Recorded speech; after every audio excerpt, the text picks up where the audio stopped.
2024년 11월 8일 새벽 4시 30분 제주 비양도 북서쪽 24해리 칠흑 같은 어둠이 바다를 삼킨 새벽이었습니다. 수평선과 하늘의 경계조차 구분할 수 없는 암흑 속에서 135 금성호의 붉은 항해등만이 유일한 생명의 신호처럼 깜빡이고 있었습니다. 29톤급 연안 복합어선 135 금성호는 이제 막조업을 시작하려는 참이었습니다. 1시간 후 뒤집힌 선체의 프로펠러에 간신히 매달린 채 차가운 바닷물이 목까지 차오르는 것을 느끼며 12명의 선원들은 모두 같은 생각을 했을 것입니다. 이대로 죽는 건가? 11월 제주 바다의 수온 14도.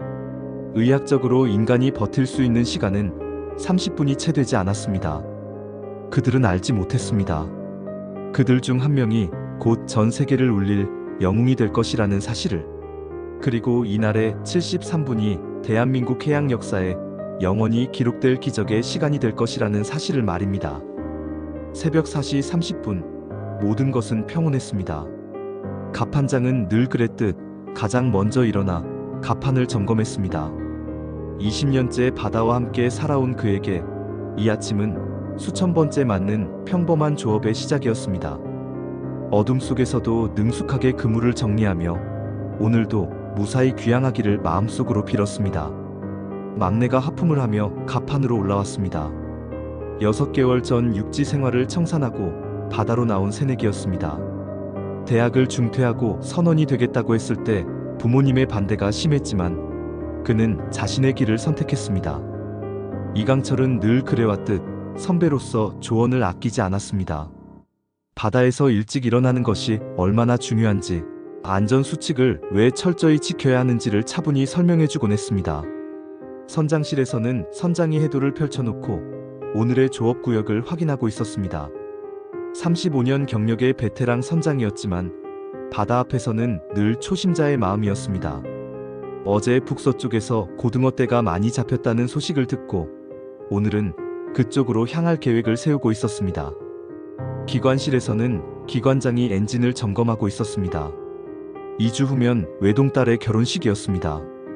딸과 버질로드를 걸을 생각에 요즘 그의 얼굴에는 미소가 떠나지 않았습니다. 어제 밤 딸과의 통화에서 결혼식 때 울지 말라는 당부를 들었던 기억이 그를 행복하게 만들었습니다. 그 외에도 8명의 선원들이 각자의 위치에서 하루를 시작하고 있었습니다. 고향에 부인과 새 아이를 둔 조타수, 이제 막 첫 아이를 본 젊은 선원, 10년 만에 빚을 다 갚고 새 출발을 꿈꾸는 중년 선원. 그들 모두에게는 바다만큼이나 깊은 사연과 돌아가야 할 이유가 있었습니다. 4시 45분 135 금성호는 엔진을 시동하고 천천히 조업구역을 향해 나아가기 시작했습니다. 레이더에는 아무런 이상 신호도 없었고 기상청 예보도 맑음, 파고 1-2m로 순조로웠습니다. 갑판에서는 선원들이 그물을 정리하며 오늘의 조업을 준비했습니다. 누군가는 라디오에서 흘러나오는 날씨 예보를 듣고 있었고 누군가는 따뜻한 커피를 마시며 잠을 깨우고 있었습니다. 하지만 바다는 늘 그렇듯 예측 불허였습니다. 그들이 마지막으로 본 별빛이 구름에 가려지기 시작했고 바람이 조금씩 거세지기 시작했습니다. 숙련된 선원들은 미묘한 변화를 감지했지만 이 정도는 일상적인 날씨 변화라고 생각했습니다. 그러나 아무도 30분 후에 닥칠 재앙을 예견하지 못했습니다. 5시 10분 첫 번째 그물을 내리려는 순간 배가 약간 기울었습니다. 처음에는 아무도 신경 쓰지 않았습니다. 바다에서 배가 기우는 것은 일상이었으니까요. 조타수가 평소와 다른 배의 반응을 감지하고 선장에게 보고했지만 그 순간에는 심각하게 받아들이지 않았습니다. 그것이 재앙의 첫 신호였습니다. 7분 후 135 금성호는 완전히 뒤집혔고 12명의 운명은 한순간에 나락으로 떨어졌습니다. 그리고 그 나락에서 한 평범한 선원이 전설이 되었습니다. 이것은 단순한 해상사고 이야기가 아닙니다. 이것은 인간의 한계를 넘어선 사랑과 용기, 그리고 기적에 관한 실화입니다. 새벽 5시 17분 기관실에서 올라온 비명 같은 외침이 새벽의 정적을 산산조각 냈습니다. 엔진실에 물이 물이 들어와요. 최상호 기관장의 얼굴은 이미 하얗게 질려 있었습니다. 35년 바다 생활에서 한 번도 경험하지 못한 속도로 물이 차오르고 있었습니다. 135 금성호의 선장 김철수는 본능적으로 알았습니다. 이것은 단순한 침수가 아닙니다. 이것은 죽음의 서곡입니다. 그의 35년 경험이 비명을 질렀습니다. 즉시 전원 대피 명령을 내렸지만 상황은 이미 통제 불능 상태로 치닫고 있었습니다. 배가 기울기 시작했습니다. 5도, 10도, 15도. 마치 거대한 손이 배를 잡고 뒤집으려는 것 같았습니다. 선장의 긴급 대피 명령이 떨어지자 선원들은 황급히 구명조끼를 찾았지만 이미 많은 장비들이 한쪽으로 쏠리며 접근을 막고 있었습니다. 선체가 20도를 넘어 기울자 갑자기 모든 것이 미끄러지기 시작했습니다. 식당의 그릇들이 요란한 소리를 내며 쏟아지고 선실의 물건들이 벽으로 굴러떨어졌습니다. 선실에서 잠시 눈을 붙이고 있던 막내 박민수는 침대에서 굴러떨어지며 벽에 머리를 세게 부딪혔습니다. 따뜻한 피가 이마를 타고 흘러내렸지만 그런 건 중요하지 않았습니다. 그의 비명은 공포 그 자체였습니다. 수영을 못하는 그에게 바다는 거대한 무덤이나 다름없었습니다. 5시 19분 바닷물이 폭포처럼 쏟아져 들어왔습니다. 기울기 30도. 이미 돌이킬 수 없는 지점을 넘어섰습니다. 갑판 위의 모든 것이 중력을 거스를 수 없었습니다. 무거운 그물부터 시작해서 어구들, 그리고 사람들까지 모두 한쪽으로 쏠리기 시작했습니다. 선원들이 필사적으로 구명조끼를 찾았지만 이미 늦었습니다. 대부분의 구명조끼는 이미 바다로 쓸려나갔고 남은 것들도 손이 닿지 않는 곳에 있었습니다.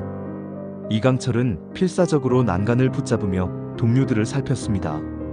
나이든 최상호 기관장이 미끄러지며 바다로 떨어질 뻔한 순간 그는 한 손으로 난간을 잡은 채 다른 손을 뻗어 기관장을 붙잡았습니다.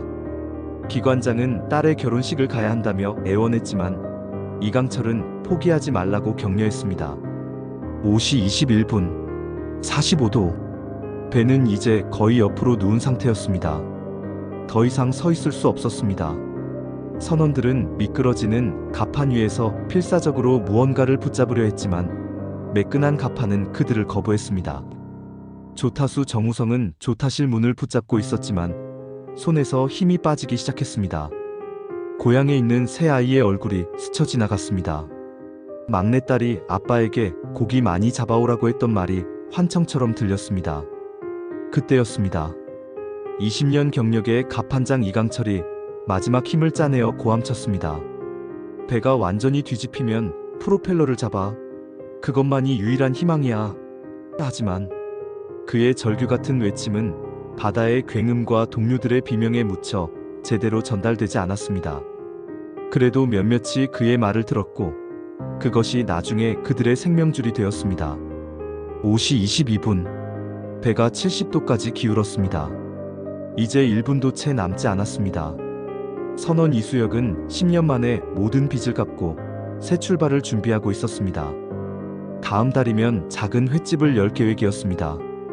하지만 지금 그의 꿈은 차가운 바닷속으로 가라앉고 있었습니다. 그는 신께 한 번만 더 기회를 달라고 간절히 빌었습니다. 막내 박민수는 공포에 질려 엄마를 찾았습니다. 이강철이 그의 어깨를 붙잡으며 절대 혼자 두지 않겠다고 약속했습니다. 그 순간 동료애가 두려움을 이겨내는 유일한 힘이었습니다. 5시 23분 쿵. 거대한 굉음과 함께 135 금성호가 완전히 뒤집혔습니다. 거대한 물기둥이 솟구치고 12명의 선원들이 차가운 바다로 내던져졌습니다. 수온 14도. 의학적으로 인간이 저체온증 없이 버틸 수 있는 시간은 20-30분. 하지만 파도와 공포를 생각하면 실제로는 그보다 훨씬 짧았습니다. 절규와 비명이 새벽 바다를 가득 메웠습니다. 기적적으로 8명이 이강철의 말을 기억하고 수면 위로 드러난 프로펠러를 붙잡을 수 있었습니다. 하지만 나머지 4명은 2미터가 넘는 파도에 휩쓸려 점점 멀어져 갔습니다. 그 중에는 수영을 못하는 막내 박민수도 있었습니다. 그는 필사적으로 물장구를 치며 허우적거렸지만 차가운 바닷물이 폐로 들어오기 시작했습니다. 죽음의 그림자가 그를 덮치려는 순간 강한 팔이 그를 붙잡았습니다. 이강철이었습니다.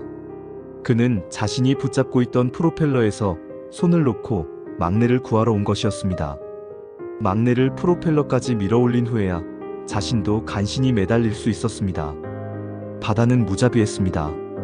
파도가 연속적으로 덮쳐올 때마다 선원들은 숨을 참아야 했고 점점 약해지는 손가락 힘으로 프로펠러를 붙잡고 있어야 했습니다. 200m 떨어진 곳에서는 4명의 동료가 구명조끼도 없이 파도와 싸우고 있었습니다. 그들의 절규가 간간히 바람에 실려왔지만 프로펠러에 매달린 이들도 자신을 지키기에 급급했습니다. 그러나 한 사람, 이강철의 눈은 계속해서 멀리 떠내려가는 동료들을 향해 있었습니다. 그의 마음속에서는 이미 결심이 굳어지고 있었습니다. 5시 35분, 해양경찰 구조정 한라우가 현장에 도착했습니다. 구조대장은 25년 경력의 베테랑이었지만 눈앞의 광경에 숨이 막혔습니다. 3m의 파도, 강한 조류, 그리고 뒤집힌 선체에 매달린 사람들. 최악의 상황이었습니다. 구조대는 프로펠러에 8명, 물에 4명이 있다는 것을 확인했지만 파도 때문에 직접 접근이 불가능했습니다. 구조정이 다가가려 하면 파도가 구조정을 선체로 밀어붙였고 자칫하면 프로펠러에 매달린 사람들을 치어버릴 수 있었습니다. 구명안을 던졌지만 강한 바람에 엉뚱한 곳으로 날아갔습니다. 프로펠러에 매달린 8명의 상황은 시시각각 악화되고 있었습니다. 차가운 바닷물이 가슴까지 차오르고 파도가 칠 때마다 머리까지 물에 잠겼습니다. 기관장 최상호가 손가락이 움직이지 않는다고 떨리는 목소리로 말했습니다. 저체온증의 시작이었습니다. 손가락의 감각이 사라지면 곧 프로펠러를 놓치게 될 것이고 그것은 곧 죽음을 의미했습니다. 200m 떨어진 곳에서는 4명이 필사적으로 버티고 있었습니다. 구명조끼도 없이 맨몸으로 파도와 싸우고 있었습니다. 그중 한 명인 선원 박진호 가명 38세는 이미 힘이 다해가고 있었습니다. 동료들이 서로를 격려했지만 모두가 간신히 떠있는 상태였습니다. 바로 그때 이강철이 결심했습니다. 아니, 결심이라기보다는 그의 영혼 깊은 곳에서 올라온 본능이었습니다. 제가 가겠습니다. 그의 목소리는 차분했지만 그 안에는 흔들리지 않는 결의가 담겨 있었습니다. 동료들은 경악했습니다. 이 파도에 200m를 헤엄쳐 간다는 것은 자살행위나 다름없었습니다. 하지만 이강철의 눈빛은 확고했습니다. 그는 프로펠러에 매달린 동료들의 얼굴을 하나하나 바라봤습니다. 두려움에 떨고 있는 막내 박민수, 딸 결혼식을 앞둔 기관장 최상호, 새 아이의 아버지인 조타수 정우성. 그들은 단순한 동료가 아니었습니다. 수년간 한 배에서 생사고락을 함께한 가족이었습니다. 우리가 가족 아닙니까? 가족을 버릴 수는 없어요. 그 말과 함께 이강철은 프로펠러에서 손을 놓았습니다. 동료들의 만류하는 외침이 들렸지만 그는 이미 구조대가 던진 구명안 2개를 붙잡고 헤엄치기 시작했습니다. 5시 40분, 200m. 평소 수영장에서라면 5분이면 충분한 거리입니다. 하지만 3m의 파도와 14도의 수온, 강한 조류가 있는 바다에서 그것은 불가능에 가까운 도전이었습니다. 첫 번째 큰 파도가 그를 덮쳤습니다. 5초, 10초. 그가 다시 수면 위로 올라왔을 때 이미 출발점에서 10m나 밀려나 있었습니다. 프로펠러에서 동료들이 돌아오라고 울부짖었지만 이강철은 멈추지 않았습니다. 그의 머릿속에는 오직 한 가지 생각뿐이었습니다. 내가 가지 않으면 4명이 죽는다. 50m를 갔을 때 그의 팔은 이미 납덩이처럼 무거워졌습니다. 100m를 갔을 때 다리에 쥐가 나기 시작했습니다. 150m 지점에서 또 다른 거대한 파도가 그를 집어삼켰습니다. 이번에는 15초 동안 물속에 갇혔습니다. 포기하고 싶은 유혹이 스쳤지만 물속에서도 그는 동료들의 얼굴을 떠올렸습니다. 절대 포기할 수 없었습니다. 5시 45분. 마침내 이강철은 물에 빠진 첫 번째 동료에게 도착했습니다. 박진호였습니다. 이미 의식이 반쯤 나간 상태였습니다. 이강철은 그를 흔들며 정신을 차리게 했고 구명환을 붙잡게 했습니다. 박진호가 구명환을 붙잡는 순간 그의 눈에서 눈물이 흘렀습니다. 삶의 희망이 다시 돌아온 것입니다. 이강철은 다시 두 번째 구명환을 들고 다음 동료를 향해 헤엄쳤습니다. 체력은 이미 한계에 다다랐지만 멈출 수 없었습니다. 한 명, 또 한 명. 그는 4명 모두에게 구명환을 전달했습니다. 50분. 4명 모두에게 구명환을 전달한 후 이제 구조선으로 옮기는 일이 남았습니다. 하지만 파도 때문에 구조선이 가까이 올 수 없었습니다. 이강철은 놀라운 결정을 내렸습니다. 자신의 몸을 다리로 만들기로 한 것입니다. 그는 동료들에게 자신의 어깨를 밟고 구조선으로 올라가라고 지시했습니다. 첫 번째 동료가 그의 어깨를 밟고 구조선으로 올라가는 순간 거대한 파도가 이강철을 완전히 덮었습니다. 15초, 20초. 구조대원들조차 그가 죽었다고 생각한 순간 그는 다시 수면 위로 떠올랐습니다. 한 명씩 그는 자신의 몸을 희생하며 동료들을 구조선으로 올려보냈습니다. 그의 체력은 완전히 바닥났지만 마지막 한 명까지 포기하지 않았습니다. 6시 10분. 이제 프로펠러에 매달린 8명을 구조할 차례였습니다. 구조선이 프로펠러에 가까이 가면 충돌 위험이 있었습니다. 이강철은 다시 한번 놀라운 결단을 내렸습니다. 한 명씩 자신이 업어서 구조선까지 옮기겠다는 것이었습니다. 첫 번째로 기관장 최상호를 등에 업었습니다. 61세의 노인을 업고 20m를 헤엄치는 것은 기적에 가까웠습니다. 기관장은 자신을 버리고 젊은 사람들부터 구하라고 했지만 이강철은 딸 결혼식에 가야 하지 않느냐며 힘을 내라고 격려했습니다. 1명, 2명, 3명. 그는 지칠 줄 모르고 동료들을 구조했습니다. 그의 몸은 이미 한계를 넘어섰지만 정신력만으로 버티고 있었습니다. 6시 30분. 11명이 구조됐습니다.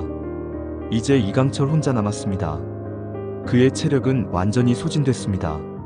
손가락은 더 이상 감각이 없었고 다리는 마비되기 시작했습니다. 프로펠러를 잡으려 했지만 손가락이 굽혀지지 않았습니다. 구조선에서 막내 박민수가 몸을 반쯤 내밀며 손을 뻗었습니다.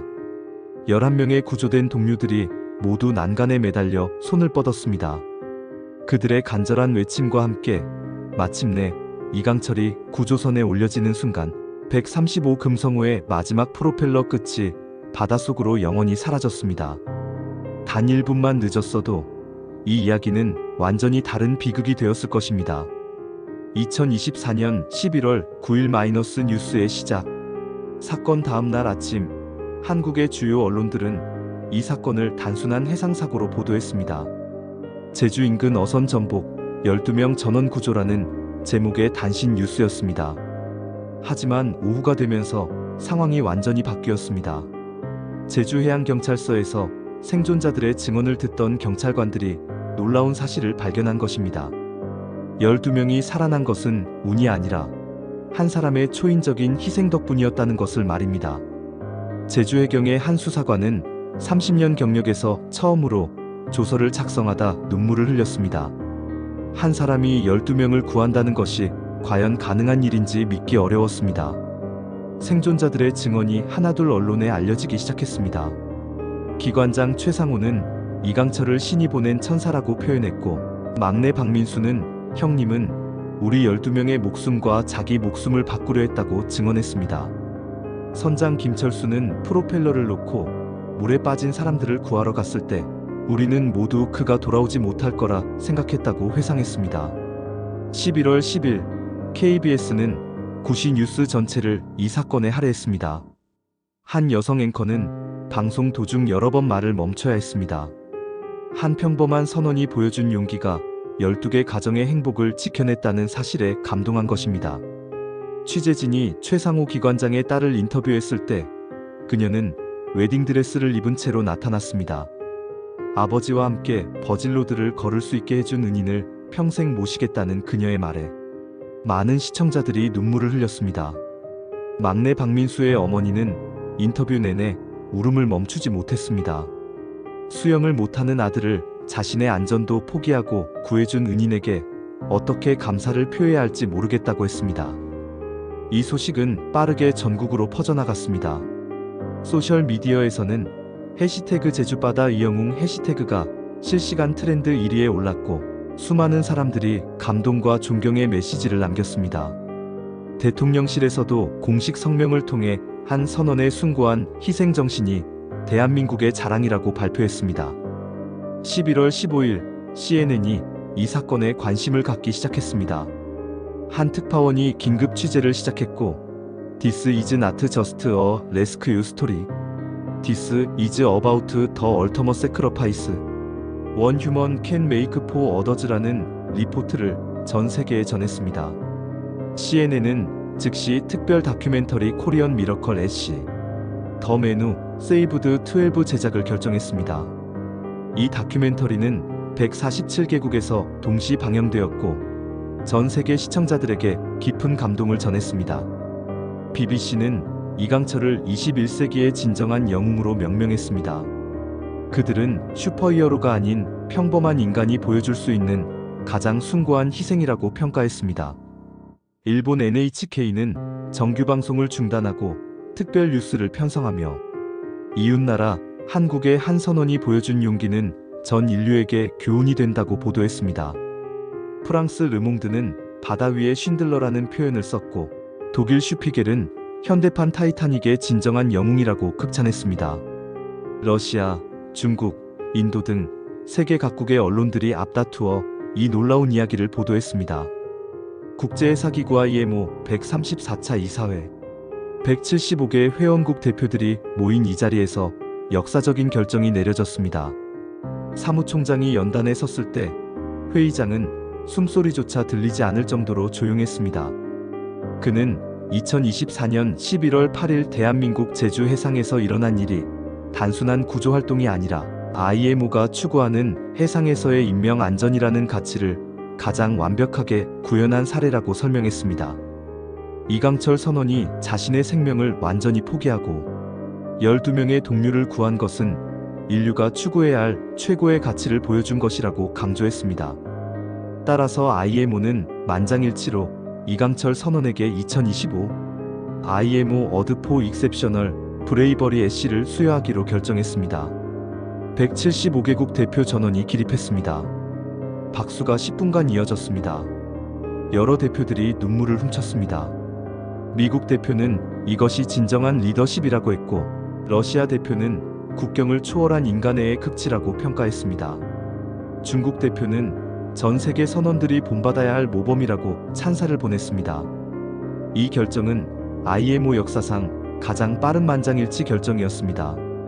통상 수년이 걸리는 심사 과정이 불과 8개월 만에 완료된 것입니다. 그만큼 이강철의 행동이 전 세계 해양 관계자들에게 깊은 인상을 남긴 것입니다. 이강철은 제주의 한 병원 정신과 상담실에 앉아 있었습니다. 겉으로는 멀쩡해 보였지만 그의 내면은 깊은 상처로 신음하고 있었습니다. 매일 밤 그날의 악몽에 시달렸습니다. 꿈속에서는 항상 누군가를 구하지 못했습니다. 어제는 막내, 그저께는 기관장. 실제로는 모두 구했지만 꿈속에서는 매번 실패했습니다. PTSD, 외상 후 스트레스 장애. 영웅이 된 대가는 너무나 컸습니다. 낮에도 물소리만 들으면 식은땀이 흘렀습니다. 비 오는 날에는 밖에 나가지도 못했습니다. 빗소리가 그날의 파도 소리처럼 들렸기 때문입니다. 정신과 전문의는 약을 처방하면서도 가장 중요한 것은 그가 영웅이기 이전의 한 인간이라는 것을 인정하는 것이라고 조언했습니다. 가족들도 힘들었습니다. 아내는 남편이 밤마다 악몽에 시달리는 모습을 보며 함께 눈물을 흘렸습니다. 아이들은 아빠가 왜 갑자기 물을 무서워하는지 이해할 수 없었습니다. 영웅이 된 아버지가 왜 고통받아야 하는지 어린 마음으로는 받아들이기 어려웠습니다. 어느 일요일 오후 병원에 특별한 손님들이 찾아왔습니다.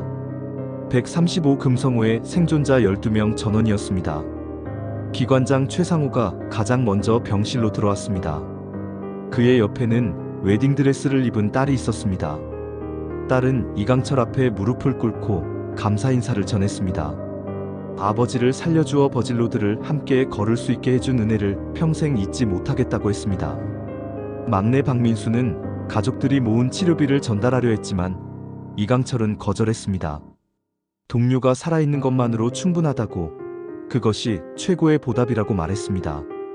박민수는 이제 수영을 배우고 있다며 다시는 누군가에게 짐이 되고 싶지 않다고 했습니다. 선장 김철수는 IMO 시상식에 12명이 모두 함께 가겠다고 약속했습니다. 이강철은 혼자가 아니라는 것을 12명이 모두 그의 증인이 될 것이라고 말했습니다. 그날 밤 이강철은 사고 이후 처음으로 깊은 잠을 잤습니다. 꿈도 꾸지 않았습니다. 동료들의 방문은 치유의 시작이었습니다. 그들이 모두 건강하게 살아있다는 것, 각자의 삶으로 돌아가 행복하게 지내고 있다는 것을 확인한 것이 가장 큰 위안이 되었습니다. 특히 기관장의 딸이 아버지와 함께 결혼식을 올렸다는 소식은 그에게 큰 기쁨이었습니다. 10개월의 치료와 회복 기간을 거친 후 이강철은 다시 배에 올랐습니다. 새로운 선박해양 호프호의 갑판장으로 말입니다. 첫날 아침 새내기 선원이 그 사고 이후로 바다가 무섭지 않은지 물었습니다. 이강철은 수평선을 바라보며 깊은 숨을 들이쉬었습니다. 아침 햇살이 바다를 황금빛으로 물들이고 있었습니다. 그는 솔직하게 아직도 무섭다고 답했습니다. 하지만 바다는 그의 인생이고 태어나서 처음 본 것도 마지막으로 볼 것도 바다일 것이라고 말했습니다.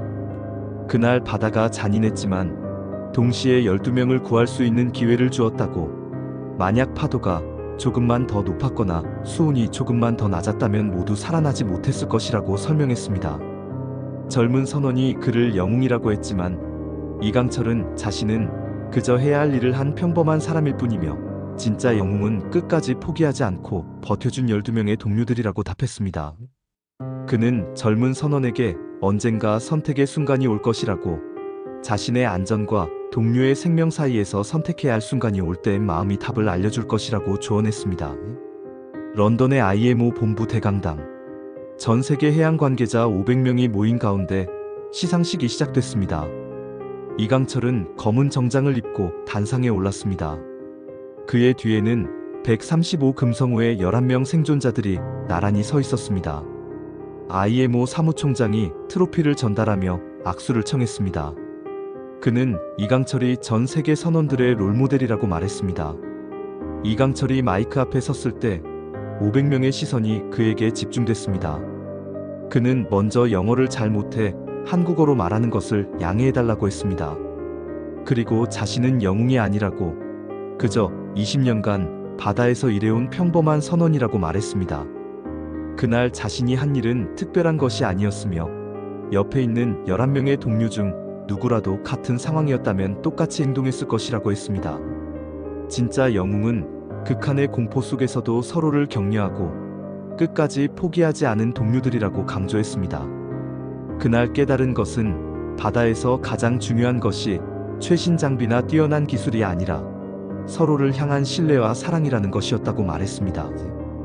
135 금성호는 침몰했지만 우리의 우정은 침몰하지 않았다며 12명이 만든 이 기적을 평생 기억하겠다고 했습니다.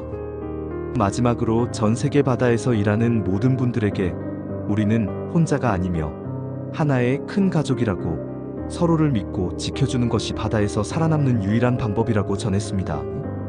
500명 전원이 기립했습니다. 박수가 15분간 이어졌습니다. 많은 이들이 눈물을 훔쳤습니다. 이강철은 현재도 바다에서 일하고 있습니다. 그는 한국해양안전교육원의 명예교관으로도 활동하며 자신의 경험을 후배들에게 전하고 있습니다. 그의 강의는 단순한 기술 교육이 아니라 바다에서의 진정한 동료애와 희생정신을 가르치는 시간이 되었습니다. 12명의 생존자들은 매년 11월 8일에 모입니다. 그들은 그날을 제2의 생일이라 부릅니다. 최상호 기관장의 딸은 첫 아이를 낳았고 아이의 이름을 강철이라고 지었습니다. 막내 박민수는 수영 강사 자격증을 취득했고 현재 해양구조대에 지원해 훈련 중입니다. 135 금성호가 침몰한 제주 비양도 인근 해역은 이제 기적의 바다라 불립니다. 많은 선원들이 그곳을 지날 때마다 경적을 울려 그날의 기적을 기억합니다. 바다는 오늘도 그 이야기를 기억합니다. 한 평범한 인간이 보여준 비범한 용기를, 죽음 앞에서 피어난 우정의 꽃을, 그리고 12명이 함께 쓴 생명의 시를. 우리 모두의 가슴 속에는 영웅이 살고 있습니다. 다만 그 영웅이 깨어날 순간을 기다릴 뿐입니다. 당신의 영웅은 언제 깨어날 것입니까?